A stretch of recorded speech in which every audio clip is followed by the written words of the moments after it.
Me llaman Anacleto, aunque a estas alturas de la vida, con 80 años a cuestas y más arrugas en el alma que en la cara, los nombres son lo de menos. Son ecos de un tiempo que se fue, como las campanas de aquella iglesia sumergida de la que les hablaré más tarde. Mis manos, ahora nudosas y manchadas por el tiempo, han sentido el peso de la tierra, el frío del metal y el calor de la sangre.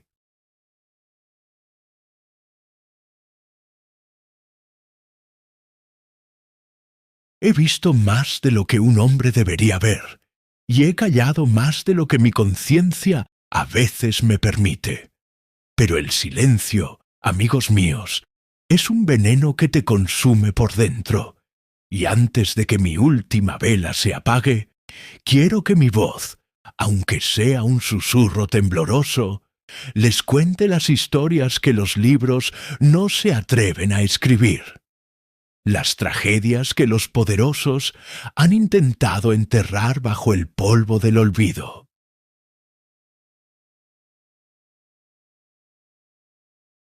Mi historia no es solo la mía, es la de mi gente, un pueblo nacido de la roca y el sacrificio, cuya riqueza fue nuestra mayor maldición. Vivimos en las entrañas de una tierra pródiga y cruel, una tierra que nos daba plata y nos cobraba con vidas.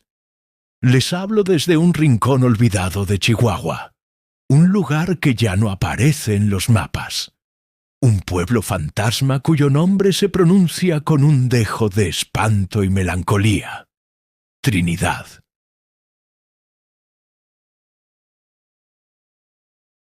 Pero antes de sumergirnos en el corazón de esta oscuridad, en el relato de cómo la tierra se tragó nuestros sueños y escupió nuestros cadáveres, permítanme que me presente como es debido, no solo como un viejo a punto de rendir cuentas, sino como el último guardián de una memoria que se niega a morir. Antes de seguir, si estas historias de los olvidados, de los pueblos que susurran en el viento y de las luchas que no figuran en los anales de la historia resuenan en tu alma, te pido que me ayudes a que no se pierdan en el vacío. Este no es solo mi relato, es un legado, un monumento a los que ya no tienen voz. Si crees que estas memorias merecen ser escuchadas, te invito a que te suscribas a este canal, un pequeño faro en la inmensidad del olvido. Cada suscripción es una afirmación de que estas vidas importaron, de que su eco aún puede sentirse. Dale un me gusta a este video, no por mí, sino por la memoria de Trinidad y de tantos otros lugares borrados del mapa por la codicia y la negligencia. Tu me gusta es un voto para que la historia no se repita. Y por favor, déjame un comentario abajo. Dime desde qué rincón del mundo me estás escuchando. Cuéntame el nombre de tu ciudad y tu país. Quiero saber hasta dónde llega el susurro de Trinidad. Quiero sentir que no estoy solo en esta vigilia, que hay almas en todo el mundo dispuestas a escuchar. Al saber de dónde vienes, siento que construimos un puente invisible, una comunidad de guardianes de la memoria que se extiende por todo el planeta. Tu comentario es un mapa de la solidaridad, una prueba de que, sin importar la distancia, compartimos una humanidad que se niega a olvidar. Gracias por ser parte de esto. Ahora, déjenme llevarlos a las profundidades de la mina, al corazón de la tragedia. Nací en un mundo que ya no existe, en una Trinidad vibrante, un hervidero de hombres y mujeres duros, curtidos por el sol del desierto y la oscuridad de la mina. El aire olía a pólvora, a sudor y a tierra húmeda. El sonido constante era el de los picos contra la roca. una sinfonía metálica que marcaba el ritmo de nuestras vidas, desde el amanecer hasta el anochecer. Éramos un pueblo de mineros, y la mina era nuestra madre y nuestra tumba. Nos daba el pan, pero a menudo nos lo cobraba con el aliento de nuestros padres, hermanos e hijos. La compañía americana, como la llamábamos, había llegado décadas antes, con sus promesas de progreso y sus ingenieros de ojos azules y manos limpias.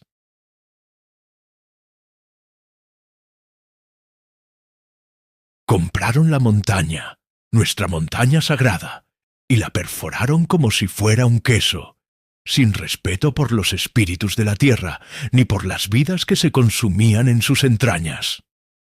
Mis primeros recuerdos son borrosos, manchados de polvo y miedo. Recuerdo a mi padre, un hombretón de espalda ancha y sonrisa escasa. Sus manos eran como dos trozos de roca, callosas y agrietadas, pero cuando me acariciaban la cabeza, sentía una ternura que ninguna palabra podía expresar. Él, como todos los hombres del pueblo, descendía cada día al infierno. El turno de la noche le llamaban. Bajaban en una jaula destartalada que se perdía en la boca negra de la mina, y nosotros, los niños, nos quedábamos en la superficie, jugando a ser mineros, sin entender la angustia que carcomía a nuestras madres. Cada estruendo que venía de las profundidades era un latigazo en el corazón de Trinidad. A veces, la jaula subía con un hombre menos, otras con un cuerpo cubierto por una manta. Aprendimos a convivir con la muerte como una vecina más, una sombra que se sentaba a nuestra mesa y compartía nuestro pan. Pero la mina no era el único fantasma que nos acechaba. Las historias de nuestros abuelos estaban teñidas de rojo, del rojo de la sangre derramada durante los años de la colonia. Nos contaban de los primeros dueños de estas tierras, los rarámuri, a quienes los españoles habían masacrado para arrebatarles el oro y la plata. Decían que sus espíritus aún vagaban por los cañones, que sus lamentos se oían en las noches de viento, un recordatorio constante de que nuestra prosperidad estaba cimentada sobre un genocidio.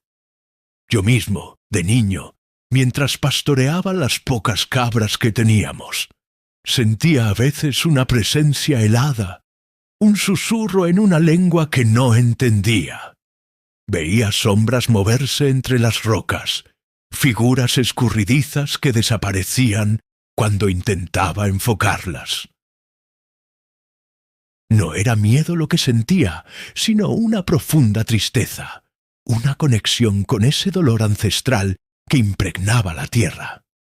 Luego vino la epidemia. La llamaron la fiebre española, aunque de española tenía poco. Llegó con los forasteros, con los ingenieros y los capataces que la compañía traía de fuera. Se extendió por el pueblo como un reguero de pólvora. La gente caía en las calles, con los pulmones encharcados y la piel azulada. No había médico, solo un curandero anciano, que poco podía hacer con sus hierbas y sus rezos contra un mal tan violento. Mi hermana pequeña, a la que yo adoraba, se fue en una noche. La vi consumirse en la fiebre, sus ojitos brillantes perdiendo su luz poco a poco. La enterramos en el cementerio del pueblo, en una fosa común junto a decenas de otros niños.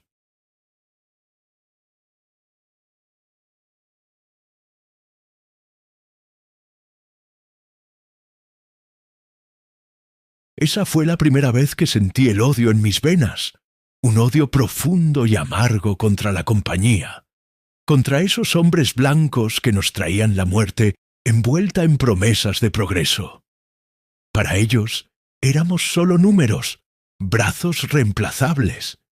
Cuando uno caía, ya sea por la epidemia o por un derrumbe, simplemente traían a otro de algún pueblo miserable de la sierra. Años después, cuando yo ya era un hombre y trabajaba en la mina, la codicia de la compañía nos trajo otra desgracia.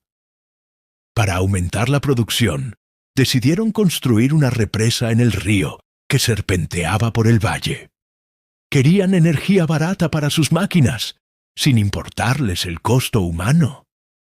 El río era la vida de varias aldeas rarámuri que se asentaban en sus orillas. Eran gente pacífica, que vivía en armonía con la naturaleza, descendientes de aquellos a los que los españoles no habían logrado exterminar.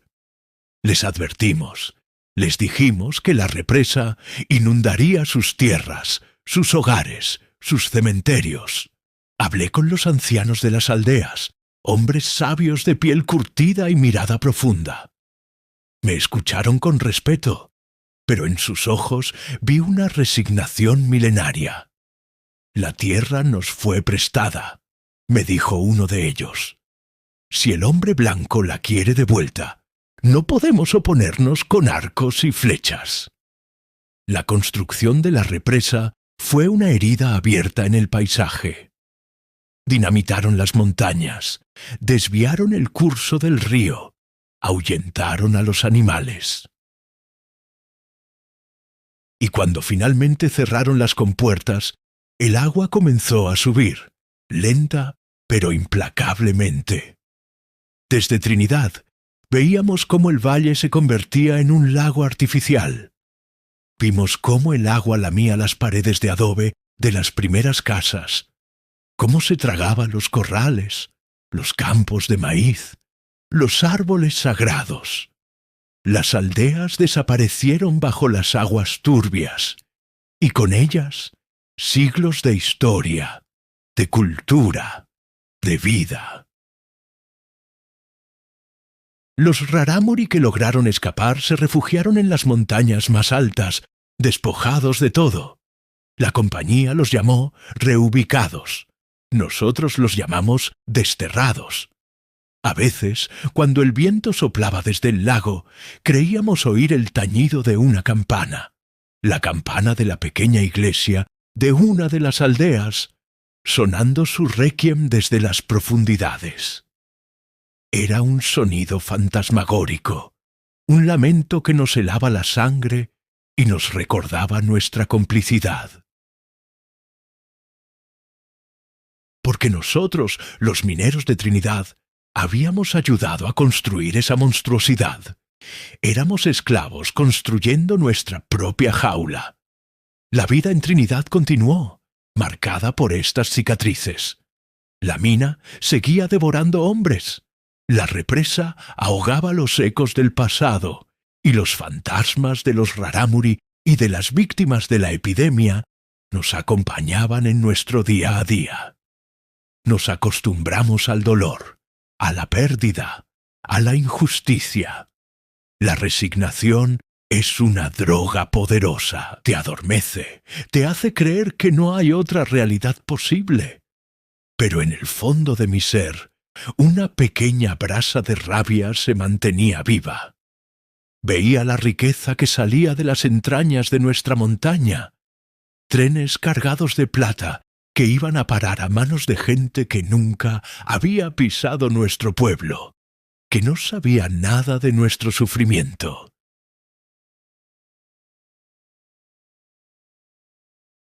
Y nos veía a nosotros, a mi gente, viviendo en casas de adobe que se caían a pedazos, comiendo frijoles y tortillas y enterrando a nuestros muertos con una frecuencia aterradora. Yo era joven y fuerte, y la mina me endureció el cuerpo y el espíritu. Aprendí a leer los silencios de la roca, a anticipar los derrumbes, a moverme en la oscuridad como un animal nocturno. Me gané el respeto de mis compañeros, no por mi fuerza, sino por mi cautela y mi sentido de la camaradería. Siempre compartía mi agua, mi comida, mi tabaco. Siempre era el primero en ofrecerse voluntario para las tareas más peligrosas, no por valentía, sino porque sentía que tenía una deuda con los que habían caído. Pero la rabia seguía ahí, latente, esperando el momento de estallar. Y ese momento llegó el día de la explosión. El día en que Trinidad se convirtió en una ciudad fantasma y mi vida cambió para siempre.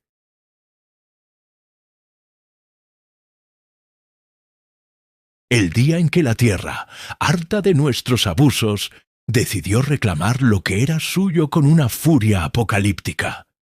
Pero esa es una historia que requiere su propio espacio, su propio silencio. Por ahora, quédense con esta imagen: un pueblo suspendido en el tiempo, construido sobre huesos y secretos, a punto de ser borrado del mapa por una explosión que resonaría no solo en nuestras montañas, sino en el corazón mismo de nuestra memoria colectiva. La brasa de la rabia, como les decía, ardía en silencio, pero ardía con la constancia del fuego fatuo que a veces veíamos danzar sobre las tumbas sin nombre del viejo cementerio. Era una rabia colectiva, un murmullo sordo que recorría las galerías de la mina y se sentaba a la mesa en cada una de nuestras casas.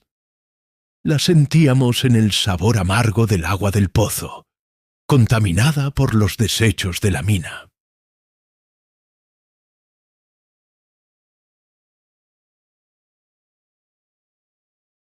La veíamos en la tos seca y persistente de los viejos, cuyos pulmones se habían convertido en piedra por el polvo de la sílice. La escuchábamos en el llanto de las viudas, un coro lúgubre que se había vuelto parte de la banda sonora de Trinidad. Pero era una rabia impotente, la rabia del buey que sabe que su destino es el matadero, pero sigue tirando del arado.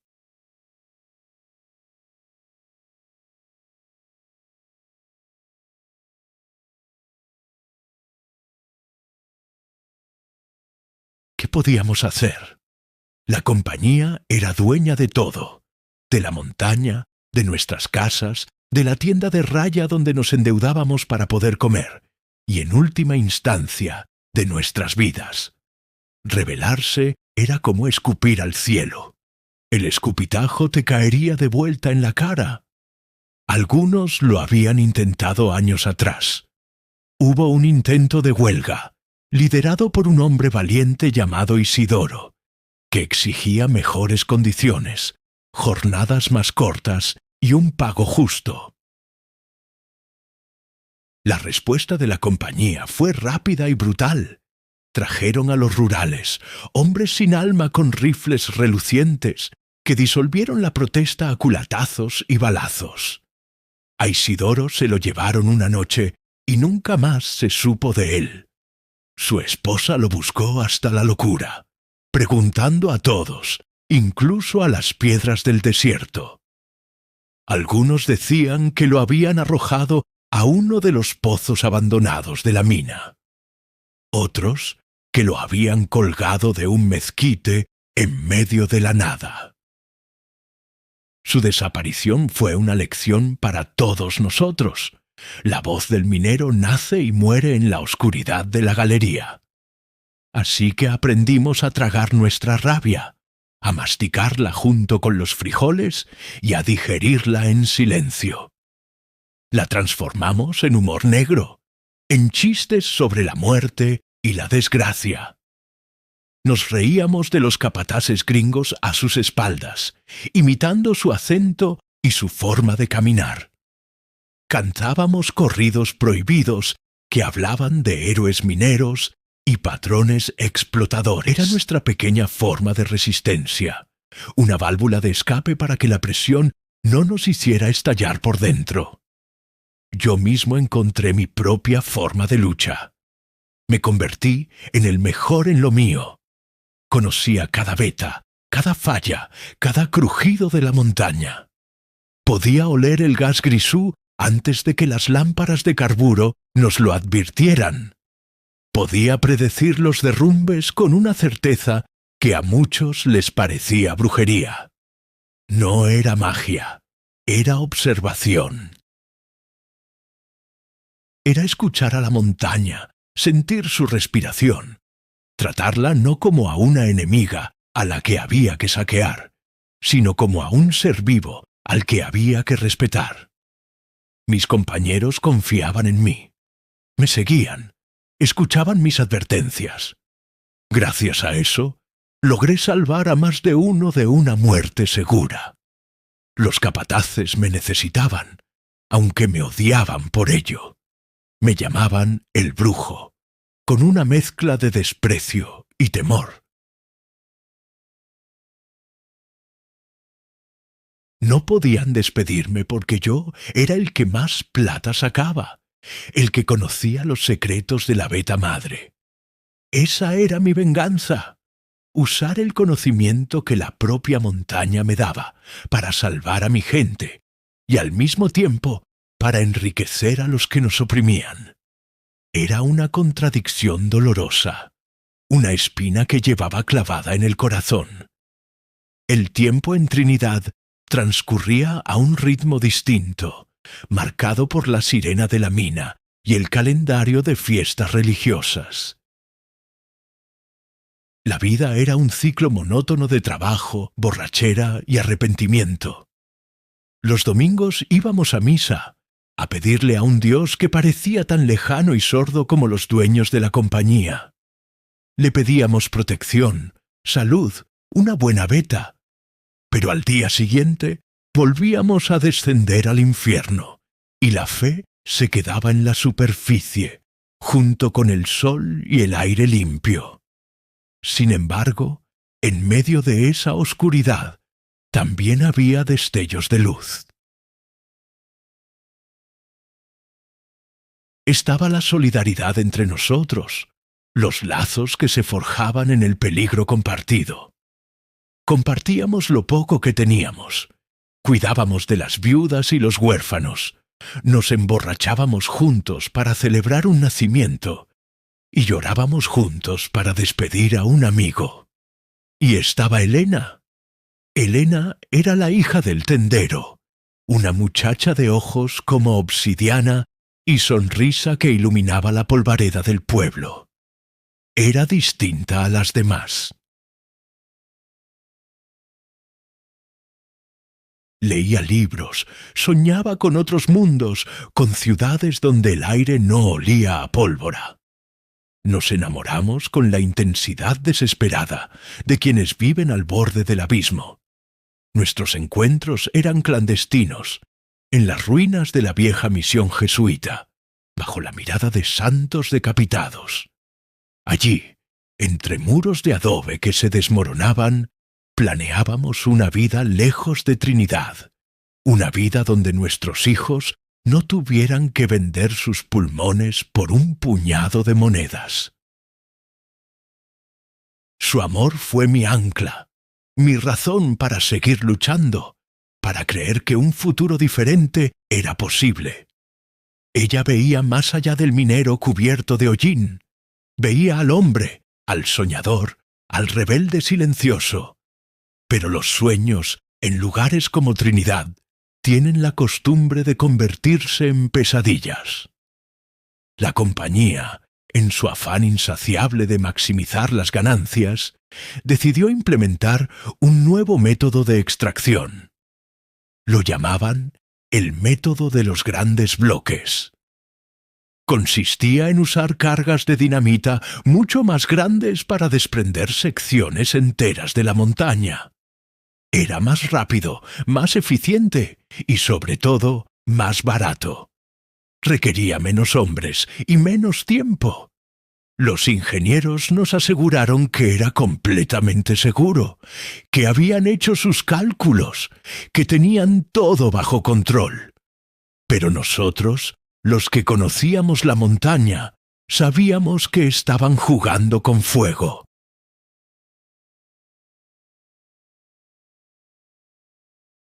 La montaña estaba cansada, herida, llena de túneles y galerías que la habían debilitado como a un queso gruyere. Estaba llena de fallas geológicas, de tensiones acumuladas durante siglos. Meterle cargas masivas de dinamita era como darle una patada a un gigante dormido. Intentamos advertirles. Los mineros más viejos, hombres cuya sabiduría estaba escrita en las cicatrices de sus manos, hablaron con el gerente, un gringo de cara colorada y ojos fríos como el acero. Le explicaron el peligro. Le hablaron de los crujidos que se oían en las profundidades, de los pequeños temblores que se sentían cada vez con más frecuencia. El gerente se rió en sus caras. Los llamó ignorantes, supersticiosos, enemigos del progreso. La ciencia está de nuestro lado, dijo, con la arrogancia del que se cree Dios. Ustedes solo son mulas de carga. Hagan su trabajo y dejen de pensar. La tensión en el pueblo se podía cortar con un cuchillo. Las mujeres rezaban más que nunca. Los hombres bebían más que nunca. En la cantina, las conversaciones giraban en torno a lo mismo. La locura de los gringos, la inminente catástrofe. Algunos decían que había que sabotear los explosivos, otros que había que huir del pueblo mientras aún se pudiera. Pero la mayoría de nosotros estábamos atrapados. Le debíamos dinero a la tienda de raya. Teníamos familias que alimentar. Irnos significaba empezar de cero en un mundo que no conocíamos, sin nada más que la ropa que llevábamos puesta. Una vez más, agachamos la cabeza y obedecimos. Yo estaba en el equipo encargado de colocar las nuevas cargas. Era un trabajo delicado y peligroso. La dinamita era inestable. Sudaba nitroglicerina con el calor de la mina. Un movimiento en falso, una chispa, y volaríamos en pedazos. Mis manos, acostumbradas a la rudeza del pico y la pala, se volvieron precisas como las de un cirujano.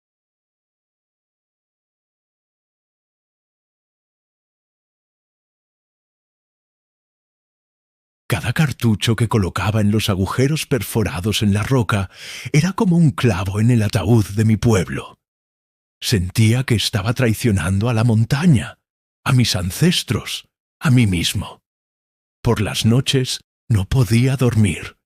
Daba vueltas en la cama, escuchando los ruidos de la casa, el viento que silbaba a través de las grietas, el latido acelerado de mi propio corazón. Elena me notaba angustiado. Me preguntaba qué me pasaba, pero yo no me atrevía a contarle toda la verdad. No quería Solo le decía asustarla. Que tuviéramos paciencia, que pronto ahorraríamos lo suficiente para irnos. Era una mentira, y los dos lo sabíamos. Los días previos a la gran explosión estuvieron llenos de malos presagios. Los pájaros abandonaron la montaña. Las jaurías de coyotes, que normalmente se mantenían a distancia, bajaron hasta las afueras del pueblo, y sus aullidos por la noche eran especialmente lúgubres.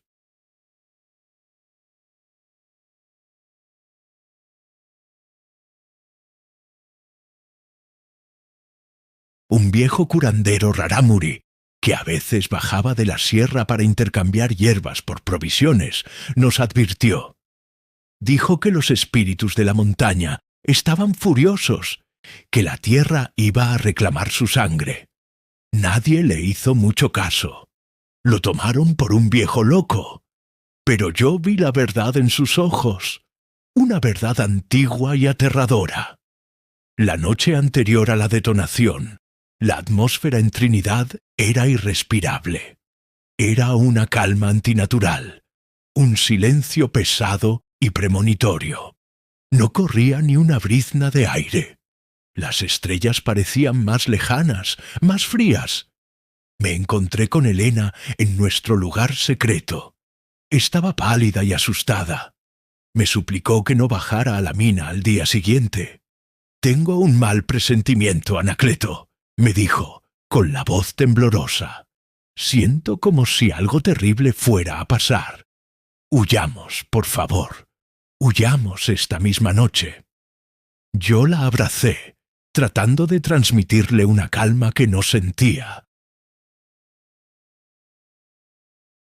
Le prometí que sería la última vez, que después de esa detonación tomaría mi paga y nos iríamos para siempre.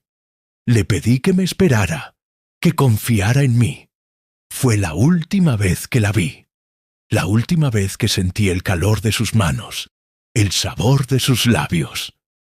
Si hubiera sabido lo que iba a pasar, la habría tomado en mis brazos y habría corrido sin mirar atrás.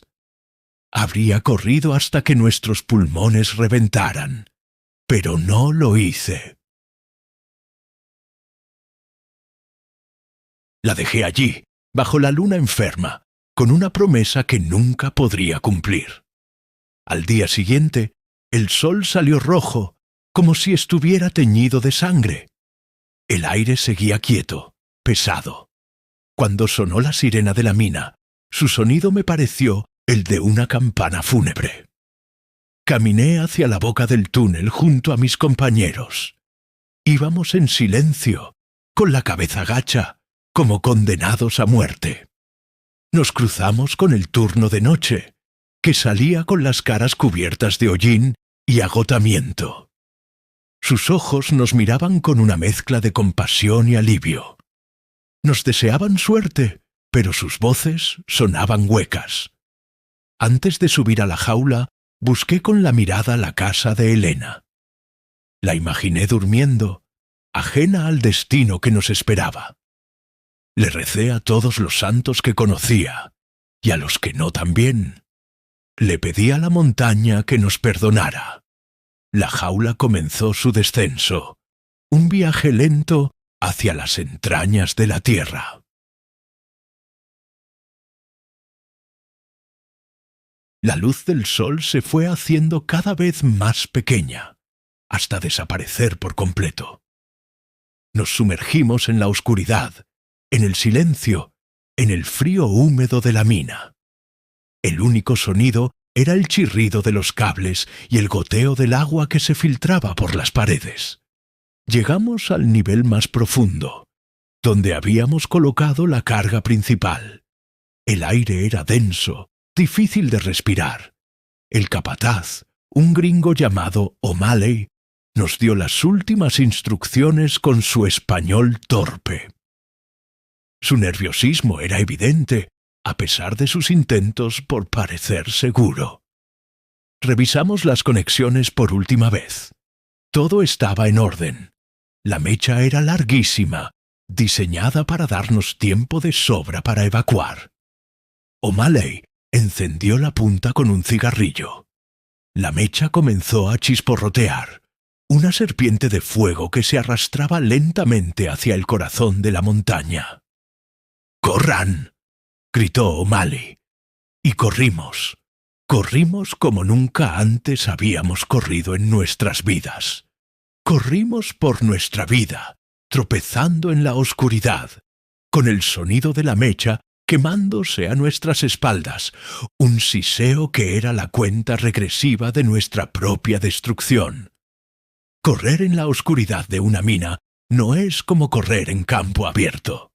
El suelo es irregular, lleno de rocas sueltas y charcos de agua helada. El aire es espeso y te roba el aliento. Cada pocos metros tienes que agacharte para esquivar las vigas de madera que sostienen el techo, amenazando con abrirte el cráneo. Corríamos con el pánico como combustible, nuestros corazones bombeando un miedo puro y primario. El siseo de la mecha era el único sonido, un metrónomo que marcaba los últimos segundos de nuestro mundo. Yo iba a la cabeza del grupo, mis años de experiencia guiándome a través del laberinto de túneles casi por instinto. Sentía las respiraciones jadeantes de mis compañeros detrás de mí, el sonido de sus botas chapoteando en el lodo, sus maldiciones ahogadas. Podía sentir el terror emanando de ellos como un olor fétido. A nuestra espalda, la serpiente de fuego se acercaba implacablemente a las entrañas de la montaña, donde habíamos depositado toneladas de dinamita, una ofrenda de muerte a la codicia de la compañía. No corríamos hacia la jaula que nos llevaría a la superficie. Eso estaba demasiado lejos.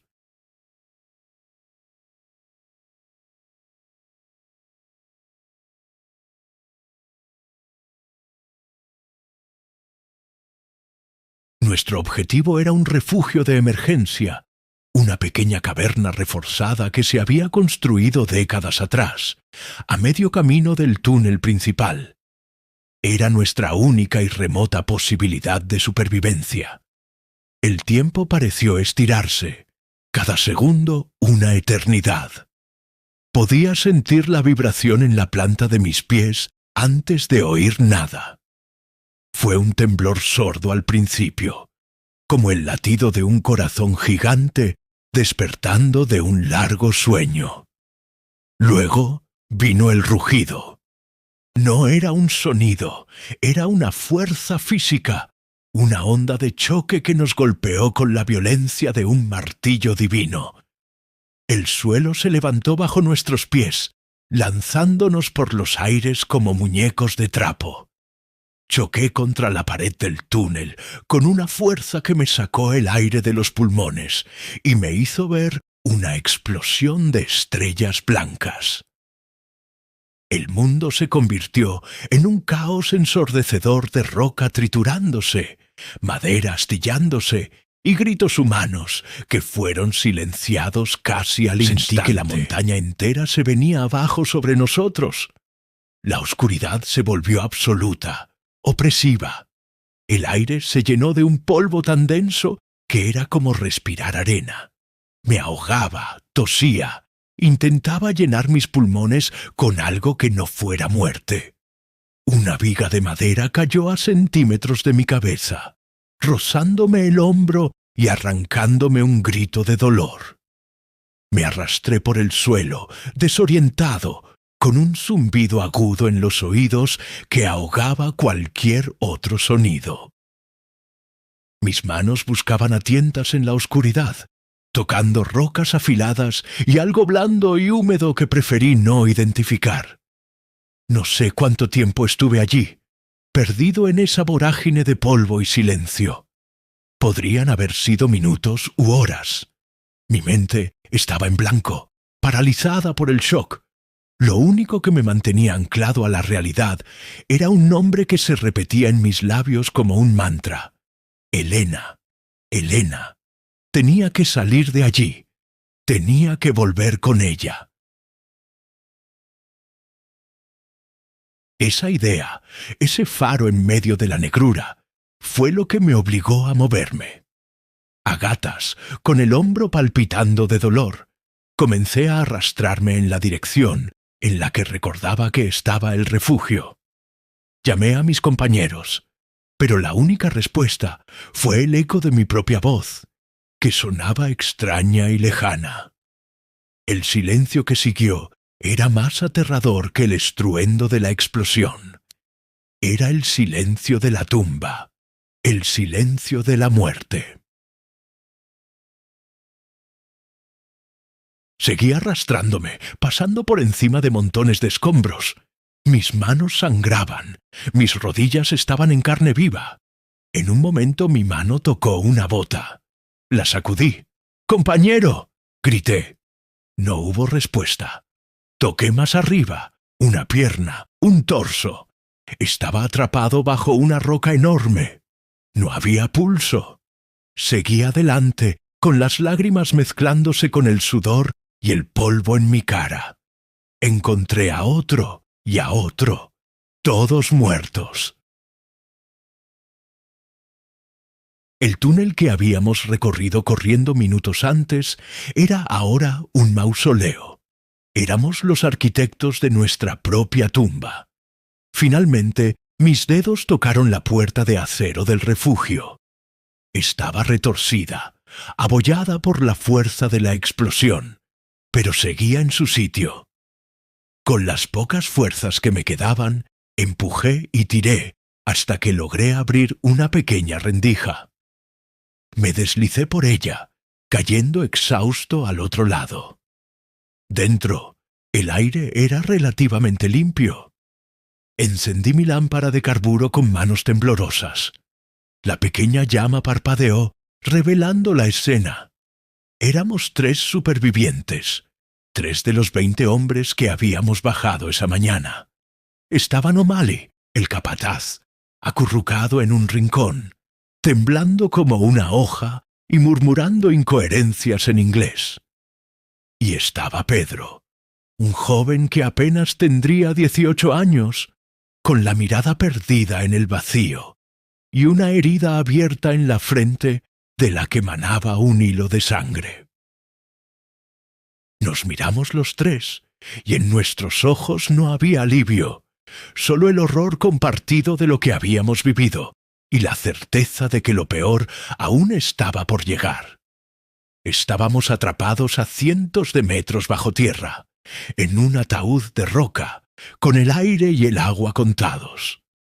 La montaña que nos había dado el sustento ahora amenazaba con ser nuestro lugar de entierro definitivo.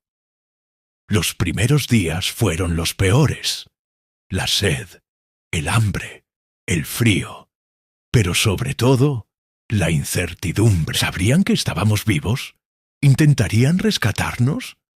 O'Malley, que al principio estaba catatónico, pasó a un estado de ira delirante. Culpaba a la montaña, nos culpaba a nosotros, maldecía a la compañía para la que trabajaba. Pedro no hablaba, solo miraba la pared con sus ojos vacíos. Yo intenté mantener la calma, racionar la poca agua que teníamos en nuestros termos y los restos de comida.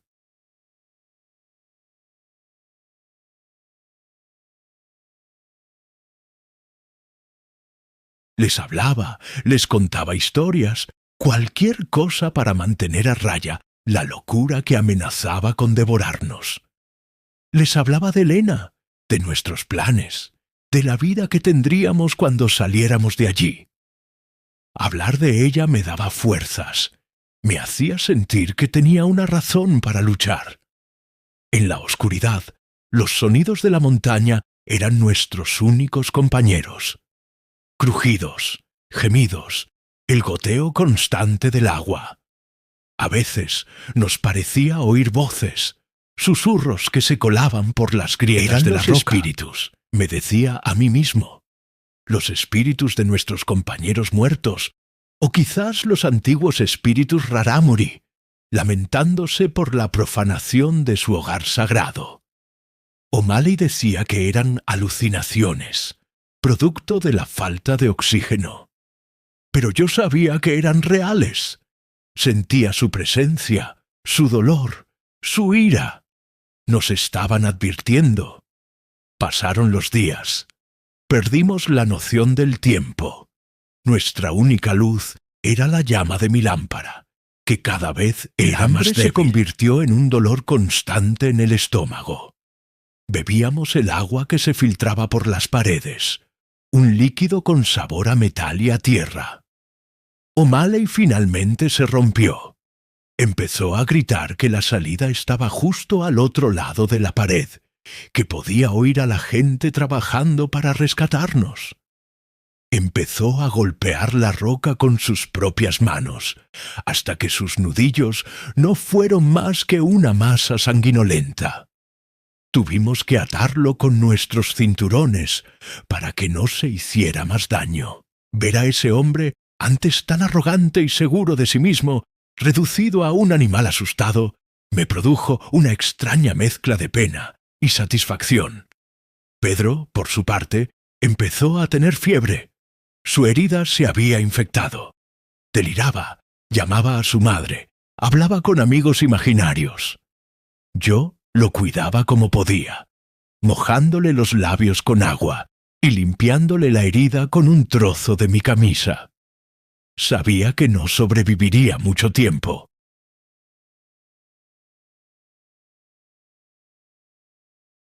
Una noche, o quizás fue un día, en medio de su delirio, me miró con una lucidez repentina.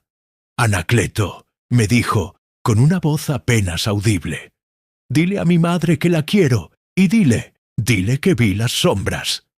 «¿Qué sombras, Pedro?», le pregunté, acercándome a él. «Las sombras de los viajeros», susurró. «Las que veían en Sonora. Están aquí, han venido a buscarnos». Y luego cerró los ojos y no volvió a abrirlos. Me quedé solo con un loco y un cadáver. La desesperación comenzó a hacerme llama en Elena.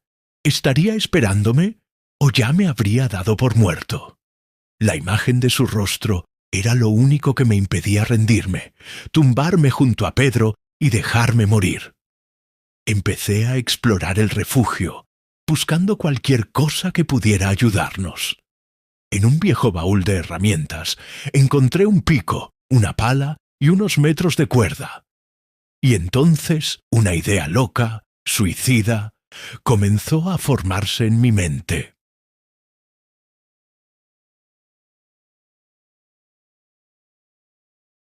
Había un viejo conducto de ventilación en el techo del refugio, apenas lo suficientemente ancho para que un hombre se arrastrara por él. Había sido sellado hacía años, pero quizás, solo quizás, conducía a una galería superior, más cerca de la superficie.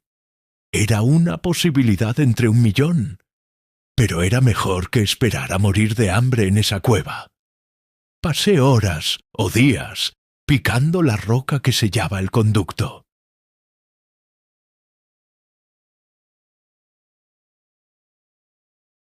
Mis músculos gritaban de dolor, mis manos estaban destrozadas, pero la imagen de Elena me impulsaba. O'Malley me miraba con ojos de loco, a veces riendo, a veces llorando. Finalmente logré abrir un agujero. Una corriente de aire viciado, pero aire al fin, me golpeó en la cara. Era mi camino. Me despedí del cuerpo de Pedro, pidiéndole perdón por dejarlo allí. Dejé a O'Malley con la mitad del agua que quedaba. No podía llevarlo conmigo. Miré por última vez a ese hombre que representaba todo lo que odiaba, y sentí una punzada de compasión.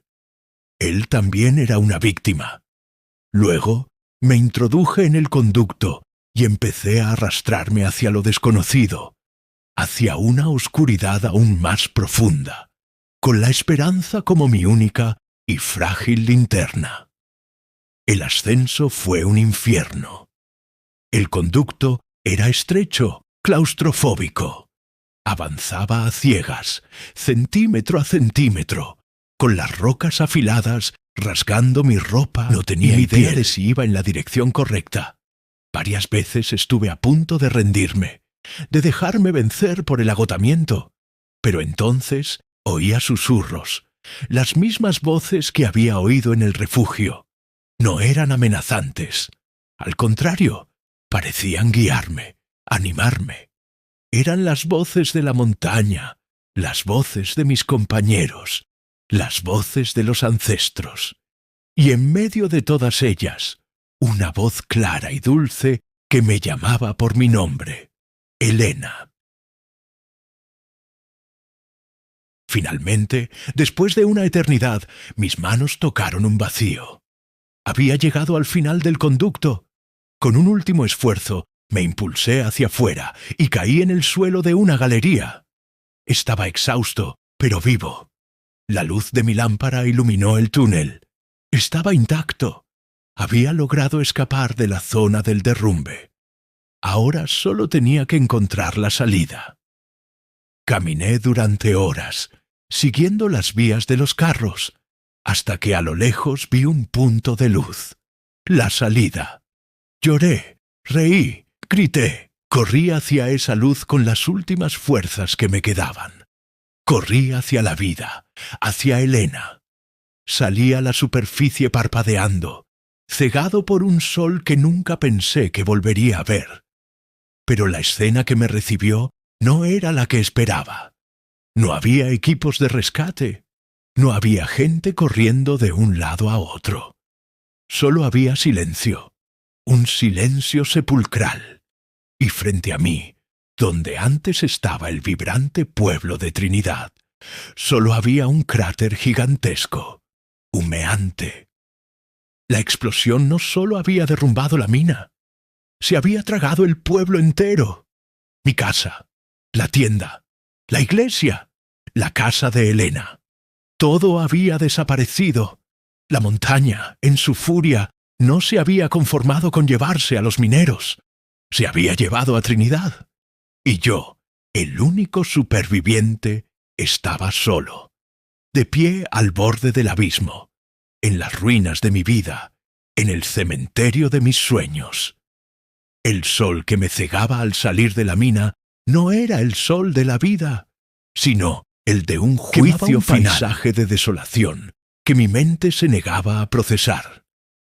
El aire, que yo esperaba que fuera limpio y puro, estaba cargado con el olor acre de la tierra quemada y un polvo fino que se pegaba a la garganta. Un polvo que eran los restos pulverizados de todo lo que había conocido y amado. Mis piernas temblaron y caí de rodillas al borde del cráter. El enorme cuenco humeante que había sido mi hogar. Trinidad ya no existía. Era un hueco, una ausencia, una herida abierta en la faz de la tierra. La onda expansiva de la explosión subterránea había sido tan brutal que había colapsado el terreno sobre el que se asentaba el pueblo, succionándolo hacia las entrañas de la montaña como si nunca hubiera existido. Grité, grité hasta que mis pulmones ardieron y mi garganta se desgarró. Fue un grito animal, un aullido de dolor y de rabia que se perdió en el silencio antinatural del valle. Grité el nombre de Elena una y otra vez, con la vana esperanza de que mi voz pudiera atravesar las toneladas de roca y tierra y llegar hasta ella. Pero la única respuesta fue el eco burlón de mis propias palabras rebotando en las paredes del cañón. La tierra se había tragado mis alegrías, mis penas, mis esperanzas y mis recuerdos, y a mí me había escupido, dejándome como único testigo de un apocalipsis privado.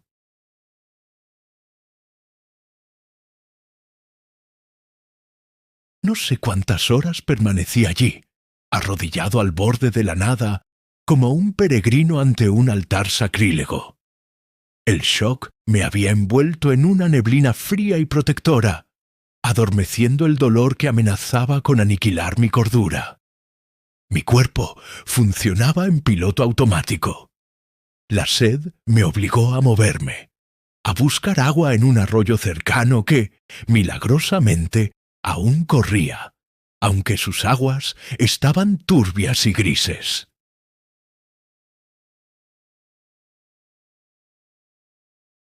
Bebí con la desesperación de un animal, sin importarme el veneno que pudiera contener. Luego, impulsado por una fuerza que no comprendía, comencé a caminar. No me alejé del cráter, sino que recorrí su perímetro una y otra vez, como una bestia enjaulada. Buscaba algo, cualquier cosa.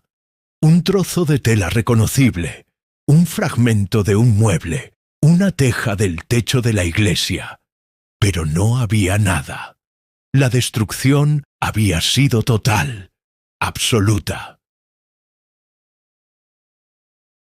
La montaña no había dejado ni una reliquia, ni un solo recuerdo al que aferrarse.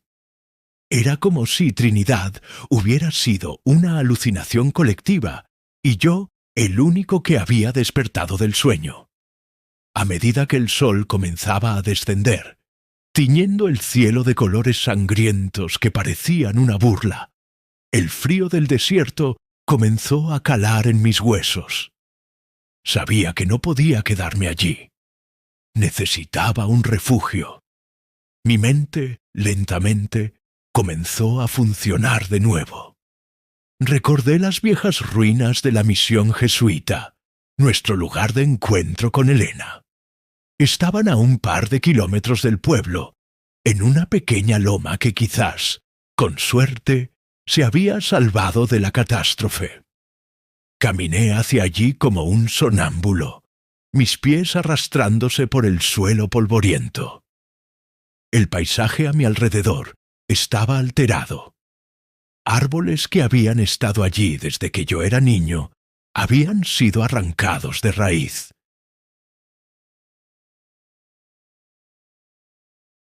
Rocas del tamaño de una casa habían sido arrojadas a cientos de metros de distancia. Era la prueba del poder titánico que se había desatado bajo mis pies. Cuando llegué a la loma, mi corazón dio un vuelco.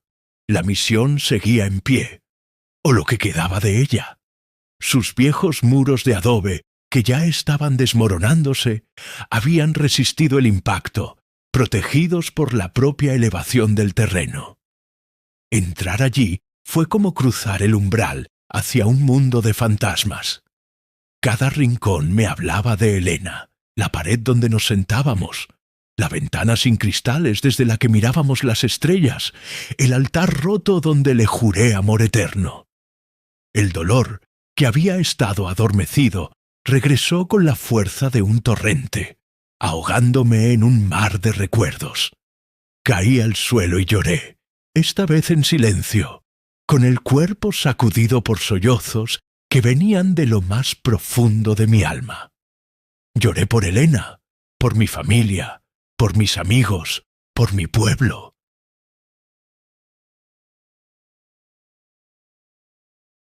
Lloré por el hombre que yo había sido y que había muerto en esa mina. Pasé la noche en la misión, acurrucado en un rincón, temblando de frío y de pena. No pude dormir. Cada vez que cerraba los ojos, veía la explosión, oía los gritos, sentía la tierra temblar, y veía el rostro de Elena sonriéndome, llamándome desde el otro lado de un abismo insalvable. Fue durante esa larga noche de vigilia que comencé a sentirlo.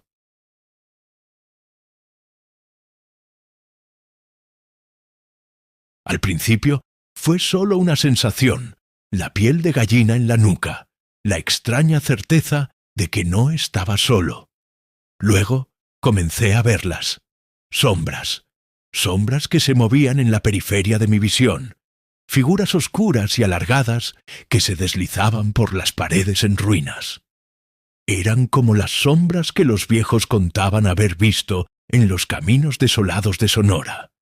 Sombras de viajeros perdidos, atrapadas entre dos mundos. Recordé las últimas palabras de Pedro. Vi las sombras. Han venido a buscarnos. No sentí miedo. Mi capacidad para el terror se había agotado en la mina. Lo que sentía era una conexión profunda y melancólica. Eran ellos, los espíritus de mi gente. Se negaban a abandonar el lugar que había sido su hogar y su tumba.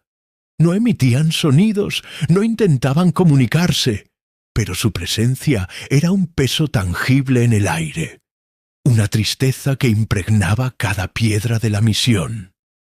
Estaban allí conmigo, compartiendo mi duelo, velando a su único superviviente. Los días siguientes se fundieron en una rutina borrosa y surrealista. Por la mañana, volvía al borde del cráter, mi meca personal del dolor, y pasaba horas simplemente mirando el vacío. Luego, buscaba comida y agua. Encontré un pequeño manantial de agua limpia y sobreviví comiendo raíces y los pocos frutos silvestres que la explosión no había quemado. Por la noche, regresaba a la misión y compartía mi soledad con las sombras de Trinidad. Me convertí en un habitante de un pueblo fantasma de un solo ciudadano vivo. El tiempo perdió todo su significado. Mi barba creció, mi ropa se convirtió en harapos, mi piel se curtió por el sol y el viento. Hablaba solo, a veces contándole a Elena cómo había sido mi día, otras veces discutiendo con O'Malley o pidiéndole consejo a mi padre. Las sombras eran mis oyentes silenciosos. A veces, en el silencio de la noche, creía oír cosas. El murmullo de una conversación, el llanto de un bebé, el ladrido lejano de un perro. Eran los ecos de la vida que había sido, atrapados en el aire, repitiéndose como una letanía fantasmal. Otras veces, oía el sonido de un pico golpeando la roca, viniendo de las profundidades de la tierra, como si mis compañeros siguieran trabajando en su tumba, ajenos a su propio final. Un día, mientras buscaba comida, vi algo que me heló la sangre. Huellas. Huellas humanas que no eran las mías. Alguien más había estado allí. El corazón me dio un vuelco. ¿Otro superviviente? ¿Un equipo de rescate finalmente? Seguí las huellas con una mezcla de esperanza y temor. Me llevaron a una de las minas más antiguas y abandonadas de la zona, a varios kilómetros del cráter. La entrada estaba casi oculta por la maleza. Las huellas se adentraban en ella. Dudé por un momento. Volver a entrar en la oscuridad de una mina era lo último que deseaba. Pero la posibilidad de encontrar a otra persona viva era más fuerte que mi miedo. Encendí una antorcha improvisada y entré. La mina era vieja, de la época de los españoles. Los túneles eran estrechos y apuntalados con madera podrida. El aire era viciado y olía a humedad y a olvido. Seguí las huellas que me llevaron cada vez más profundo. Finalmente, llegué a una pequeña cámara. Lo que vi allí me dejó sin aliento. No había nadie. Pero en el centro de la cámara había un pequeño altar improvisado. Sobre él, una colección de objetos rescatados del desastre. Un rosario, una muñeca de trapo, una fotografía enmarcada y medio quemada de una familia. Eran objetos que habían sido arrojados lejos por la explosión y que alguien se había tomado el trabajo de recoger. ¿Quién? ¿Y por qué? Junto al altar había algo escrito en la pared con un trozo de carbón. Las letras eran temblorosas, casi ilegibles. Ellos no se han ido, todavía cantan. Debajo había otra frase: la compañía pagará. Fue entonces cuando lo comprendí. No había sido el único que había visto las huellas. Alguien más había sobrevivido, o había venido después. Alguien que, como yo, estaba de luto. Alguien que, a diferencia de mí, no solo sentía dolor, sino también un deseo de venganza. Salí de la mina con una nueva sensación bullendo en mi interior. Mi dolor seguía allí, una herida que nunca cerraría. Pero ahora se mezclaba con otra cosa, un propósito. Mi gente no solo había muerto por un accidente, habían sido asesinados por la codicia y la negligencia. Sus muertes no podían quedar impunes. Y las sombras que me acompañaban en la misión ya no me parecían solo espectros dolientes. Eran un ejército silencioso, un coro de testigos que reclamaban justicia. Ya no estaba solo en mi dolor. Era el guardián de su memoria, el depositario de su ira. Mi vida ya no me pertenecía solo a los muertos de Trinidad. Y mi misión no era solo sobrevivir, sino asegurarme de que su historia fuera contada, de que sus nombres no fueran olvidados y de que los responsables de borrar a mi pueblo del mapa se enfrentaran a las consecuencias de sus actos. La brasa de la rabia, que creía extinguida bajo toneladas de roca, había vuelto a encenderse, y esta vez no se apagaría hasta haberlo consumido todo.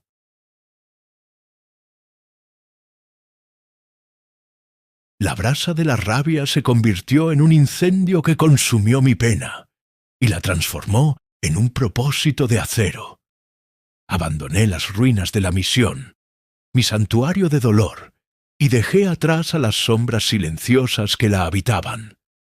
No me despedí, porque sabía que vendrían conmigo, no como espectros atados a un lugar, sino como la fuerza que impulsaría mis pasos, el susurro que afilaría mis palabras. Mi primer viaje fue a pie, un peregrinaje a través del desierto que me llevó semanas. Sobreviví gracias a los conocimientos que la vida en la sierra me había enseñado, cazando pequeñas alimañas y encontrando agua donde parecía no haberla. Mi destino era la ciudad más cercana, la capital del estado, donde estaban las oficinas de la compañía americana y las sedes del gobierno que les permitía actuar con total impunidad. Llegué a la ciudad como una aparición, un fantasma de polvo y harapos con ojos que habían visto el infierno. La gente se apartaba de mí en las calles, asustada por mi aspecto, por la intensidad de una mirada que ya no pertenecía del todo al mundo de los vivos. Mi primer intento de buscar justicia fue a través de los canales oficiales. Fui a las oficinas del periódico principal, con la ingenua creencia de que la verdad sería suficiente. Le conté mi historia a un joven reportero de ojos cansados y traje barato. Me escuchó con una mezcla de fascinación y escepticismo. Tomó notas, me hizo preguntas, me prometió que investigaría. Unos días después, una pequeña nota apareció en una de las páginas interiores. Hablaba de un desafortunado accidente minero en una zona remota, citando fuentes de la compañía que aseguraban que la mina había sido evacuada previamente y que no había habido víctimas. A mí me describían como un posible vagabundo con estrés postraumático, que contaba una historia inverosímil y sin pruebas. La compañía había comprado el silencio, había reescrito la historia con dinero manchado de sangre. Fui a la policía, al juzgado, a la oficina del gobernador. En todas partes me encontré con el mismo muro de indiferencia y corrupción. Para ellos, la palabra de un minero andrajoso no valía nada frente a los cheques de la compañía. Me echaron, me amenazaron, me llamaron loco. Comprendí entonces que el sistema no estaba hecho para proteger a gente como yo, sino para proteger a gente como ellos. No me rendí. Si no podía obtener justicia, me dedicaría a ser la memoria viviente de mi pueblo. Comencé a hablar en las plazas públicas, en los mercados, en las puertas de las iglesias. Me subía a un cajón de madera y con la voz rota por la emoción y la rabia, contaba la historia de Trinidad. Hablaba de la mina, de la epidemia, de las aldeas Raramuri ahogadas por la represa. Describía la explosión, el cráter, los rostros de mis amigos muertos. Y, sobre todo, hablaba de la codicia de la compañía americana. Al principio, la gente me ignoraba, me tomaban por un predicador loco o un borracho. Pero mi persistencia, la cruda verdad en mis palabras, comenzó a atraer a pequeños grupos de oyentes. Eran otros desposeídos, otros olvidados del sistema, campesinos a los que les habían robado sus tierras, obreros explotados, madres que habían perdido a sus hijos por la negligencia de los poderosos.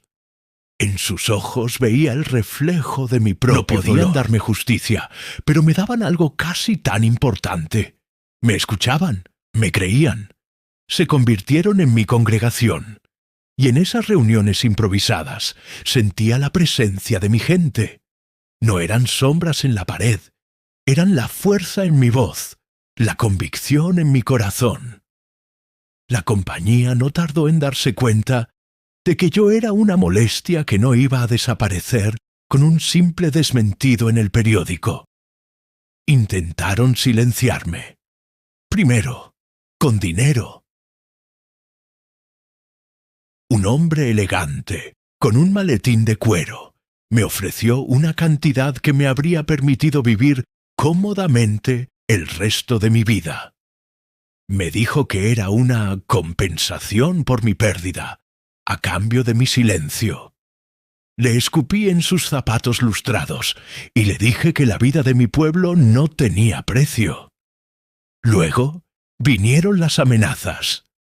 Hombres de cara dura me seguían por las calles, me acorralaban en callejones oscuros y me advertían que dejara de hablar si no quería acabar como mis amigos. Me golpearon varias veces, dejándome magullado y sangrando en la acera. Cada golpe, cada insulto, no hacía más que alimentar el fuego de mi determinación. No podían matarme, porque yo ya estaba muerto. El hombre que era Anacleto había muerto en esa mina. Lo que quedaba era un recipiente, un vehículo para la memoria de Trinidad. Y esa memoria era a prueba de balas y de puños. Dediqué mi vida a esa causa. Viajé por todo el país, de pueblo en pueblo, de ciudad en ciudad, contando mi historia, una leyenda incómoda, el fantasma de Trinidad. A veces encontraba a otros como yo, supervivientes de otras tragedias olvidadas. Un anciano de un pueblo de Córdoba que había desaparecido de la noche a la mañana, dejando solo ropa tendida y comida en las mesas, como si sus habitantes se hubieran evaporado. Una mujer de un pueblo peruano, construido sobre un cementerio inca, que fue abandonado tras una peste que, según ella, fue una maldición de los antiguos. Un hombre de Bolivia que juraba que, en las noches claras, aún se oía el tañido de las campanas de su aldea, sumergida bajo las aguas de una represa. Nos reconocíamos al instante. Éramos miembros de una cofradía invisible, la de los guardianes de las ausencias. Compartíamos nuestras historias, nuestros dolores, y en esa comunión encontrábamos una extraña forma de consuelo.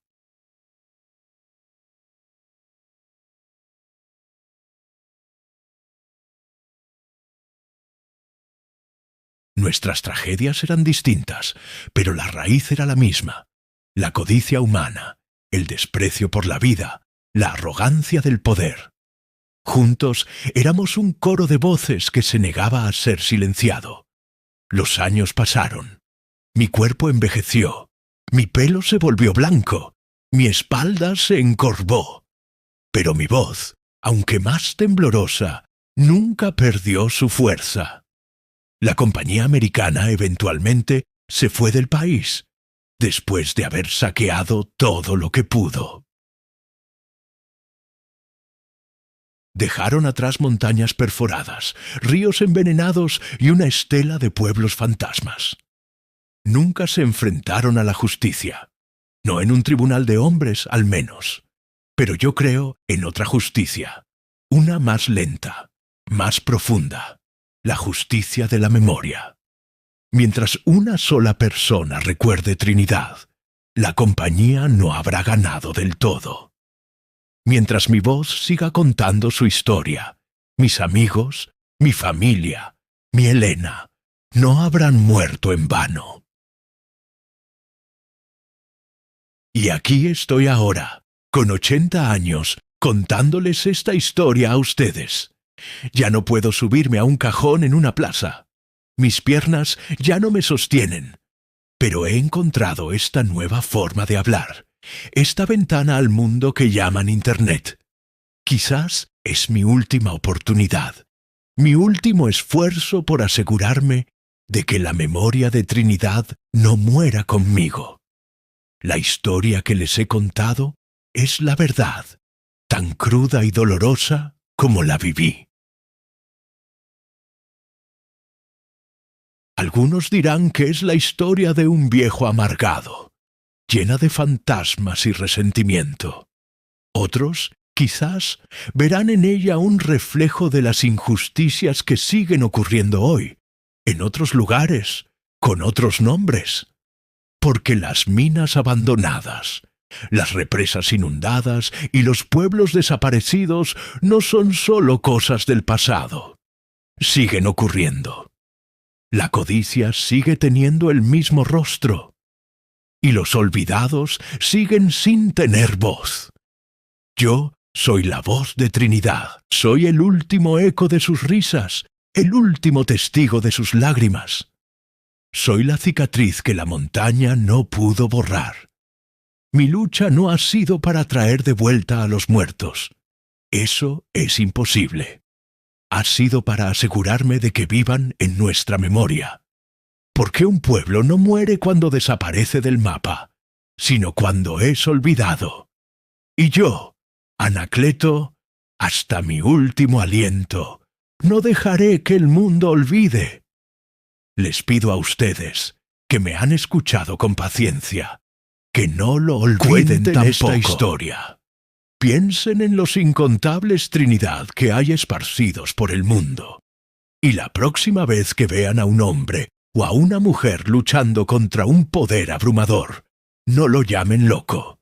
Escúchenlo, porque quizás, solo quizás, sea el único guardián de una verdad que necesita desesperadamente ser contada.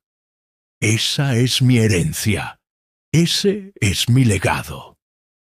El recuerdo de un pueblo minero en Chihuahua que un día, la tierra, harta de nuestros pecados, decidió tragarse, pero cuya memoria se niega a ser enterrada.